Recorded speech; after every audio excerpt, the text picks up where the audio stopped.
আজকে রান্না করেছি এক ভাইরাল রেসিপি। ক্যাপশন দেখেই নিশ্চয় বুঝতে পারছেন যে কি রান্না করেছি। আসসালামু আলাইকুম, ওয়েলকাম টু ফারিয়াস ফ্যামিলি ব্লগ। কাছে দূরে যে যেখান থেকে আমার ব্লগটি দেখছেন সবাইকে অসংখ্য ধন্যবাদ। বরমশাইয়ের পিছনে লেগে থেকে থেকে কাঁচা কাঁঠাল আনিয়েছি। বেচারার সময়ই হয় না যে কাঁচা কাঁঠাল বাজার খুঁজে নিয়ে আসবে, এদিকে পাকা কাঁঠাল ওঠার সিজন চলে আসতেছে। তো অবশেষে সে কালকে একবারে 2টা কাঁঠাল নিয়ে চলে এসেছে যে যত ইচ্ছা তো এখন মন ভরে খাও। তো কাঁঠাল নিয়ে আসার পরে দেখি যে কাঁঠাল কিন্তু বেশি একটা পোক্ত না। আমাদের অঞ্চলে কিন্তু মানুষ এইভাবে এই অপোক্ত কাঁঠাল দিয়ে আর কি তরকারি রান্না করে খায় না, কিন্তু আমি মোবাইল তারপরে ভারতের মানুষদেরকে দেখি যে এই অপোক্ত অপরিপক্ক আর কি কাঁঠাল, এটা দিয়েই হচ্ছে তারা তরকারি রান্না করে বিভিন্ন আইটেম খাচ্ছে। তো আমারও মনে হলো যে বেচারা এত কষ্ট করে কাঁঠালটা নিয়ে এসেছে, তো আমি দেখি যে রান্না করে আজ কেমন খাওয়া যায় কিনা। সেজন্য প্রথমে আমি কাঁঠালগুলোকে এভাবে ছোট ছোট করে কেটে নিয়ে ভাপ দিয়ে নিয়েছি। ভাপ দিয়ে নিয়ে এখানে হচ্ছে হলুদ আর লবণ দিয়ে হচ্ছে ভাপ দিয়েছিলাম, দিয়ে তারপরে পানিটা ঝরিয়ে নিয়েছি। নিয়ে তারপরে এখানে জিরা আর হচ্ছে তেজপাতাটা ফোড়ন দিয়ে আমি হচ্ছে তার ভিতরে একটু লবণ দিয়ে দিলাম, কারণ এর ভিতরে একটু মশলা দিব। আর মশলা দিলে যেহেতু মশলা খুব ছুটে, এই জন্য হচ্ছে আগে থেকে একটু লবণ দিয়ে দিলে মশলাটা কম ছুটে। আর এখানে পেঁয়াজ বাটা, রসুন, আদা বাটা, তারপরে হচ্ছে শুকনা মরিচ বাটা, তারপর গরম মশলার সবগুলো আইটেম বাটা ছিল। এখানে আমি পুরোটাই মাংসের মশলা দিয়েছি আর নিজে হাতে আর কি পাটাতে বেটে রান্না করছি। খুব যত্ন নিয়ে রান্নাটা করতেছি যে যাতে খাওয়ার উপযোগী হয়। কিন্তু আমি মোবাইলে কিন্তু দেখেছি যে সবাই এভাবে রান্না করে খাচ্ছে।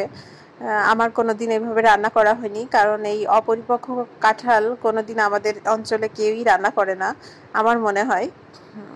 ছোটবেলা থেকে আমরা পরিপক্ক কাঁঠালই রান্না করে এঁচড় কিংবা হচ্ছে কাঁঠাল ভুনা এগুলো খেয়েছি, কোনো সময় এভাবে অপরিপক্ক কাঁঠাল আমরা আর কি খাইনি। যাই হোক, এখানে আমি সেই সিদ্ধ করা কাঁঠালটা দিয়ে কষিয়ে নিচ্ছি, ভালোভাবে কষিয়ে নিচ্ছি, একদম মাংস স্টাইলে রান্না করতেছি। আর আমি এটা চিংড়ি মাছ দিয়ে রান্না করব।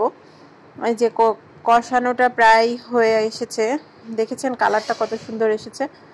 তো রান্না করতে করতে বুঝছিলাম যে খেতে মনে হয় খুব একটা খারাপ লাগবে না, কারণ কালারটা দেখেই বুঝছিলাম যে কাঁঠালগুলো এমনি সিদ্ধ হয়ে গেছে, নরম নরম ভাব একটা।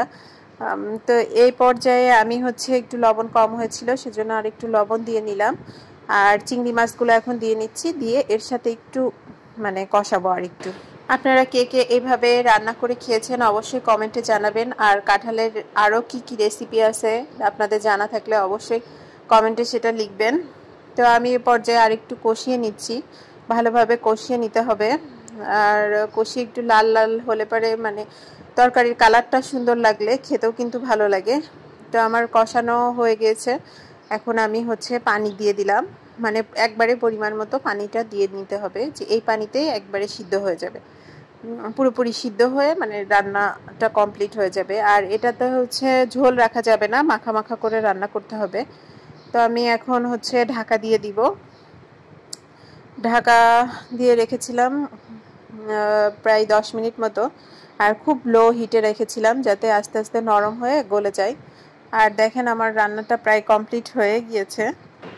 এই পর্যায়ে আপনারা এর ভিতরে একটু 1 টেবিল চামচ চিনি দিয়ে দিবেন, তাহলে ঝাল ঝাল আর তার সাথে একটু মিষ্টি মিষ্টি লাগবে, খেতে কিন্তু খুব টেস্টি হবে। আর যে চিনি অ্যাভয়েড করতে চান সে অ্যাভয়েড করতে পারেন। যাই হোক, আমার রান্না কমপ্লিট। আর খাওয়ার পরে যে এত ভালো লেগেছে, আপনারা অবশ্যই বাসায় এভাবে রান্না করে দেখেন, আপনারা এর ফ্যান হয়ে যাবেন। আর যারা এভাবে রান্না করে খেয়েছেন তারা অবশ্যই জানাবেন যে কেমন লেগেছে। সবাই ভালো থাকবেন, সুস্থ থাকবেন। আল্লাহ হাফেজ।